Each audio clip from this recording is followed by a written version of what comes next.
नमस्कार। प्रधानमंत्री की आर्थिक सलाहकार परिषद की सामाजिक प्रगति सूचकांक रिपोर्ट में हरियाणा को बड़ा झटका लगा है। रिपोर्ट के मुताबिक हरियाणा देश के सबसे असुरक्षित राज्यों में टॉप पर शुमार किया गया है। ऐसे में समझा जा सकता है कि हरियाणा में सुरक्षा की व्यवस्था कैसी होगी। ओवरऑल प्रगति सूचकांक रिपोर्ट की बात करें तो हरियाणा 36 राज्यों में से 21वें नंबर पर है। बता दें कि सामाजिक प्रगति सूचकांक में हरियाणा को 100 में से महज 54 अंक मिले हैं, जिसके चलते वह 36 राज्यों में 21वें स्थान पर पहुंचा है। बात कर ले नागरिक सुरक्षा की। नागरिक सुरक्षा में हरियाणा को 100 में से महज 33 अंक मिल सके। इसके चलते सबसे असुरक्षित राज्यों में शुमार हो गया है हरियाणा।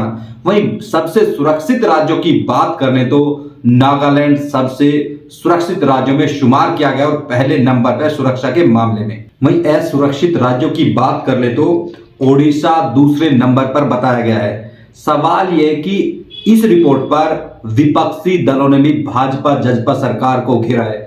हरियाणा के मुख्य विपक्षी दल के नेता पूर्व मुख्यमंत्री भूपेंद्र सिंह हुड्डा ने इस रिपोर्ट को लेकर भाजपा जजपा सरकार पर बड़ा निशाना साधते हुए कहा है कि हरियाणा में सुरक्षा व्यवस्था देने में हरियाणा सरकार पूरी तरह से फेल रही है। यदि ये आंकड़े विपक्षी दल की ओर से केंद्र में सरकार विपक्ष की होती तब पेश किए जाते तो शायद इस पर हरियाणा सरकार सवाल उठा सकती थी, लेकिन केंद्र में भी भाजपा की सरकार है और रिपोर्ट प्रस्तुत करने वाली प्रधानमंत्री आर्थिक सलाहकार परिषद की ओर से रिपोर्ट पेश की गई है। रिपोर्ट के मुताबिक हरियाणा में महिलाओं के खिलाफ अपराधों में भी वृद्धि हुई है। इसी के चलते हरियाणा असुरक्षित राज्य माना गया है।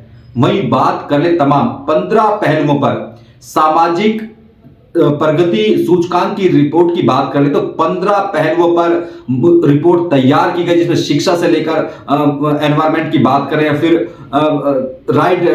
पर्सनल राइट की बात करें, सुरक्षा, तमाम ऐसे मसले थे जिन पर 15 बिंदुओं पर रिपोर्ट तैयार की गई। इसके बाद 100 में से उनको अंक दिए गए। ऐसे में समझा जा सकता है 100 में से महज 33 अंक जिस तरह से सुरक्षा को लेकर मिले हैं, जो पर्सनल सुरक्षा होती है, आखिर एक व्यक्ति अपने प्रदेश में कितना सुरक्षित महसूस करता है उसको लेकर महज 33 अंक मिलना कहीं ना कहीं हरियाणा के लिए शर्मनाक भी कहा जा सकता है, क्योंकि तमाम दावे जरूर किए जाते हैं सुरक्षा को लेकर, लेकिन हालात रिपोर्ट के मुताबिक हालात खराब है। ऐसे में देखना होगा कि आने वाले समय में, क्योंकि चुनावी वर्ष 2023-2024 चुनावी वर्ष है, कहीं ना कहीं विपक्षी दल हरियाणा की सरकार को घेरने की भी कोई कोर कसर नहीं छोड़ेंगे। ऐसे में कहीं ना कहीं भाजपा के लिए जो सामाजिक प्रगति सूचकांक रिपोर्ट है, कहीं ना कहीं एक बड़ा कहीं ना कहीं एक परेशानी खड़े करने वाली है और ये भी इससे निपटने के लिए आखिर भाजपा नेता क्या करेंगे, ये भी आने वाले समय में देखना होगा।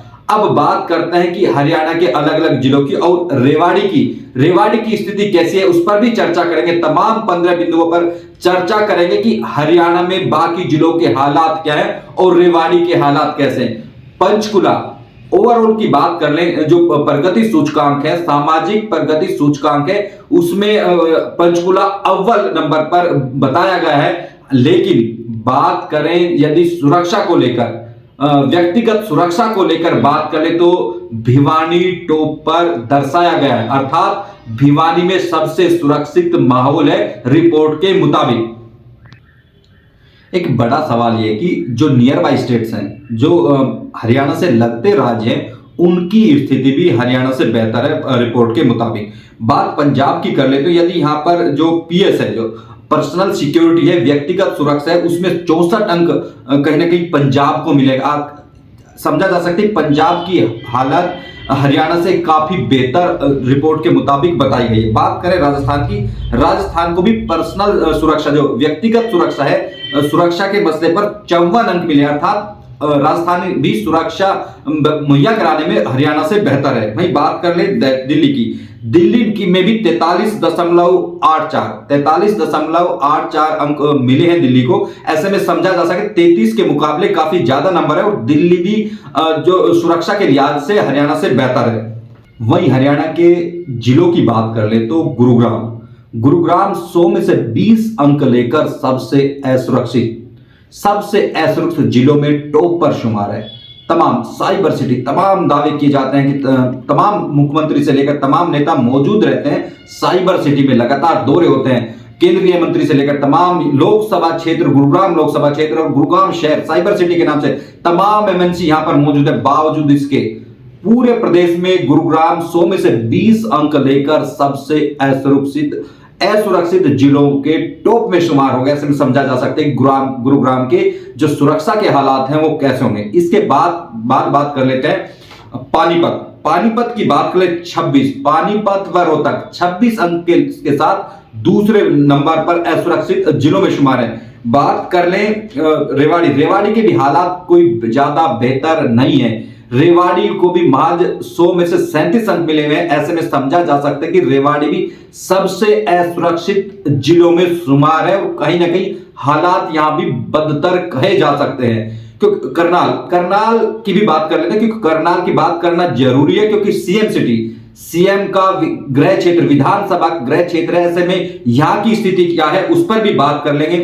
करनाल की बात करें तो 100 में से महज 32 अंक करनाल को मिल पाए। ऐसे में समझा जा सकता है कि यहां पर भी पासिंग मार्क भी करनाल को नहीं मिल सके और यहां पर भी जो सुरक्षा व्यवस्था है रिपोर्ट के मुताबिक अच्छी नहीं है।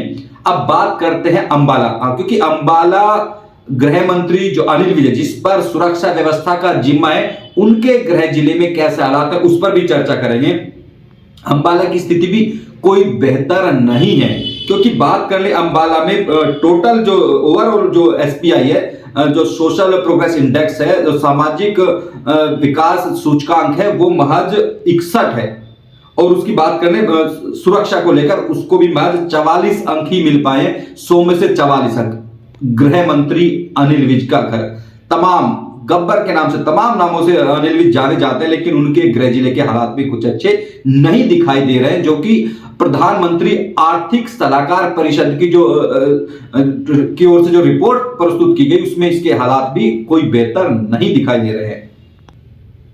मेवात जिला सबसे असुरक्षित जिलों में बताया जाता है, लेकिन इस रिपोर्ट के मुताबिक सामाजिक प्रगति सूचकांक रिपोर्ट के मुताबिक इसको सुरक्षा को लेकर 100 में से 57 अंक लेकर कुल मिलाकर बेहतर जो स्थिति में कहा जा सकता है बाकी जिलों के मुकाबले। क्योंकि हम बात करें तमाम ऐसे जिले हैं जिसमें फरीदाबाद 37 अंक, समझा जा सकता है कि स्थिति क्या होगी। इसके बाद बात कर लें तो कैथल 47, करनाल 32, जैसा कि हमने बताया, सीएम सिटी झज्जर 36 और रोहतक 26। ऐसे में समझा जा सकता है कि हालात कितने खराब हैं।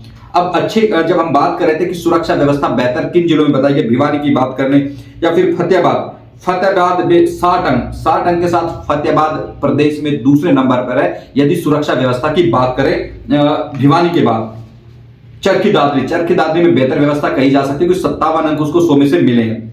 इसके बाद सिरसा 58 अंक के साथ बेहतर स्थिति में कहा जा सकता है। पलवल की बात करें तो 43 अंक मिले हैं। ऐसे में लगातार जिस तरह से स्थिति दर्शाई है, क्योंकि हरियाणा की ओवरऑल स्थिति 100 में से 33 नंबर लेकर पूरे देश में टॉप पर है असुरक्षित राज्यों में। ऐसे में जिलों के हालात कैसे बेहतर हो सकते हैं आप भी समझ सकते हैं। और कहीं ना कहीं अब प्रदेश सरकार को भी इस पर जवाब देना होगा कि तमाम दावों के बावजूद भी आखिर जो व्यवस्था है, जो सुरक्षा व्यवस्था है, आखिर सुधरने का नाम क्यों नहीं ले रही। क्योंकि तमाम आंकड़ों की बात करें, महिला सुरक्षा के तमाम जो आंकड़ों में, जो अपराध के आंकड़ों में वृद्धि हुई है, उसी का परिणाम है कि ये जो सामाजिक प्रगति रिपोर्ट है कहीं ना कहीं प्रदेश सरकार की जो कार्यप्रणाली की ओर भी इशारा करे आखिर जमीनी स्तर पर कितना काम हो रहा है।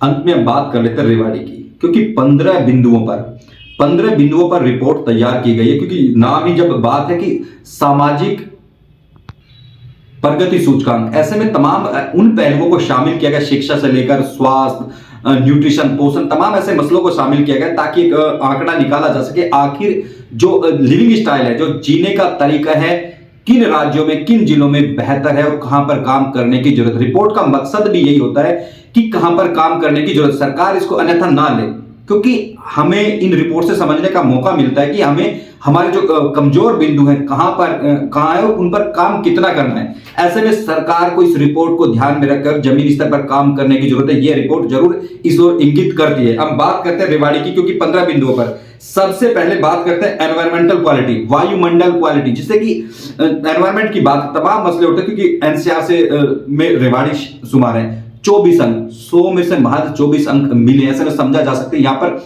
जो पोल्यूशन का स्तर या वायु गुणवत्ता है कैसी है, क्योंकि एनवायरमेंटल क्वालिटी महज 24 अंक मिलना कहीं ना कहीं शर्मसार करने वाला है रेवाड़ी के लोगों को। यहाँ के जिम्मेदार जो पोल्यूशन डिपार्टमेंट है उसके लिए कहीं ना कहीं शर्मसार करने वाला है। आखिर वह कितनी मॉनिटरिंग कर पाता है। बात करते हैं पोषण की, न्यूट्रिशन एंड मेडिकल केयर।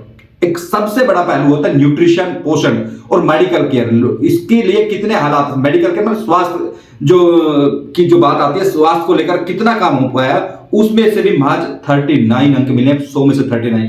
पोषण व स्वास्थ्य में कितने अंक मिले, 39। ऐसे में समझा जा सकता है कितना काम करने की जरूरत है पोषण से लेकर स्वास्थ्य में। तमाम दावे किए जाते, 200 बेड का अस्पताल खोल दिया गया, तमाम दावे जरूर किए जाते हैं कि नहीं, लेकिन यह रिपोर्ट सरकार की आंख खोलने वाली रिपोर्ट है। सरकार को दावों की बजाय इन बिंदुओं में सुधार के लिए काम करना चाहिए। अब अगले पॉइंट पर बात करते हैं बेसिक ह्यूमैनिटी नीड, जो व्यक्तिगत जो नीड की जरूरत है उसमें कितने अंक मिले, 100 में से 61, 100 out of 61। Foundation of wellbeing, जो लोगों की भलाई के लिए काम किया जा रहा है उसके लिए 49, 100 में से 49 अंक। लोगों को अपॉर्चुनिटी कितनी मिल पा रही है, इसमें रेवाड़ी की स्थिति बेहतर का अपॉर्चुनिटी, उसको कितने अवसर मिल रहे हैं, अवसर कितने मिल रहे हैं, 67, 100 में से 67 अंक मिले, कुछ बेहतर कहा जा सकता है। वाटर और सैनिटेशन, रेवाड़ी ने जो बेहतर किया है वो वाटर और सैनिटेशन में बेहतर किया है। और जो विभाग है, प्रदेश के जो जन स्वास्थ्य मंत्री हैं डॉक्टर बनवारी लाल के पास ये विभाग है, और हरियाणा में इसमें सबसे बेहतर काम रेवाड़ी में देखा जा सकता है, क्योंकि 100 में से 91 अर्थात डिस्टिंक्शन के साथ रेवाड़ी इन अंकों में पास होता हुआ दिखाई दे रहा है। बात कर रहे हैं शेल्टर, लोगों को घरों की घर कितने उपलब्ध हो पाते हैं, उसमें अंक मिले हैं 78, 100 में आउट ऑफ 78। ऐसे में इसकी भी स्थिति कुछ ठीक ठाक कही जा सकती है। व्यक्तिगत सुरक्षा, जिसकी हम लगातार बात कर रहे हैं, व्यक्तिगत सुरक्षा में 37 अंक, 100 में से फेल। रेवाड़ी व्यक्तिगत सुरक्षा देने में एक तरह से फेल दिखाई दे रहा है आंकड़ों के मुताबिक। बेसिक नॉलेज को कितना एक्सेस कर पा रहे, कितनी पहुंच है बेसिक नॉलेज के लिए लोगों की, उसमें अंक है 57, 100 आउट ऑफ 57, 100 में से 57 अंक इसमें मिले। हेल्थ वेलनेस, स्वास्थ्य में की दूसरी एक स्वास्थ्य हो जाता है वेलनेस, हेल्थ वेलनेस में 50 अंक मिले। हम एनवायरमेंटल क्वालिटी हम बता चुके 24। हाँ, पर्सनल राइट, व्यक्तिगत अधिकार, व्यक्तिगत आधार के मामले में ठीक ठाक स्थिति कही जा सकती है 78, 78 अंक 100 में से मिले, 100 में से 78 अंक मिले, बेहतर कहा जा सकता है। एडवांस एजुकेशन, एडवांस एजुकेशन जैसा कि दक्षिण हरियाणा लगातार भेदभाव का शिकार है, आंकड़ों में भी इसका असर दिखाई दे रहा है। एडवांस एजुकेशन में से 100 में से महज 49 अंक ही मिल पाए, अर्थात अब अभी हम आधा रास्ता और हमने पूरा करना है, कवर करना है, तब जाकर कहीं ना कहीं बेहतर स्थिति में आ पाएंगे। अब आता है समावेशी, इंक्लूसिव डेवलपमेंट। तमाम सरकार एक बड़ा वर्ड यूज करती है समावेशी, इंक्लूसिव। समावेशी मामले की बात कर ले तो कि समावेशी मतलब सबको जोड़कर यदि बात कर ले, उसमें महज 65 अंक मिले, मैच ठीक ठाक कहा जा सकता है 100 में से 65 अंक, लेकिन अभी यहां पर भी काम करने की जरूरत है। अब आते हैं व्यक्तिगत स्वतंत्रता व चॉइस की, व्यक्तिगत स्वतंत्रता चॉइस, यहां पर भी स्थिति ठीक ठाक है और 100 में से 75 अंक यहां पर मिले। यहां पर स्थिति बेहतर कही जा सकती है व्यक्तिगत स्वतंत्रता, अर्थात रेवाड़ी में लोग व्यक्तिगत स्वतंत्र हैं, ये बात कही जा सकती है। लेकिन जिस तरह से एनवायरमेंटल क्वालिटी 24 अंक, और बात कर लें न्यूट्रिशन में मैथ 39 अंक, एडवांस एजुकेशन 49, तमाम ऐसे मसले हैं, व्यक्तिगत सुरक्षा 37 अंक। ऐसे में समझा जा सकता है कि इन बिंदुओं पर व्यक्तिगत सुरक्षा, एनवायरमेंटल क्वालिटी और पोषण पर बहुत काम करने की जरूरत है। तमाम करोड़ों रुपए खर्च किए जाते हैं पोषण के नाम पर, आंगनवाड़ी, तमाम इस तरह के इंस्टीट्यूशन बनाए गए हैं कि जो बच्चों से लेकर तमाम जो महिलाएं उनके जो पोषण पर ध्यान दिया जा सके। लेकिन जो रिपोर्ट, जो केंद्र की ओर से जो रिपोर्ट पेश की गई, रेवाड़ी के हालात अच्छे दिखाई नहीं दे रहे। ऐसे में तमाम इन विभागों को कहीं ना कहीं पहले से ज्यादा संजीदा होकर काम करने की जरूरत, ताकि स्थिति को बेहतर किया जा सके। अब देखना होगा, विपक्ष का काम है सवाल उठाएगा, लेकिन अब देखना होगा कि सरकार और प्रशासन, शासन और प्रशासन इस रिपोर्ट को कितना गंभीरता से लेता है और इसमें कितना सुधार कर पाता है, क्योंकि रिपोर्ट आखिरी रिपोर्ट नहीं है। अगले वर्ष फिर रिपोर्ट आएगी तमाम, क्योंकि जिस तरह से रिपोर्ट में बताया गया कि आखिर देश में अभी करने की क्या जरूरत, किन बिंदुओं पर ज्यादा काम करने की जरूरत, हम लगातार कहेंगे। प्रधानमंत्री की आर्थिक सलाहकार परिषद की जो ये प्रगति, सामाजिक प्रगति सूचकांक रिपोर्ट है, इसमें तमाम बिंदुओं को बताया गया कि आखिर काम कहां करने की जरूरत है। इसके लिए ये रिपोर्ट तैयार की गई है। ऐसे में अब देखना होगा कि आने वाले समय में सरकार है और जो जिम्मेदार अधिकारी होते हैं वो इस पर कितना काम करते हैं और लोगों का जो जीवन स्तर है उसको सुधारने में कितना कामयाब होते हैं, यह भी आने वाले समय में देखना होगा।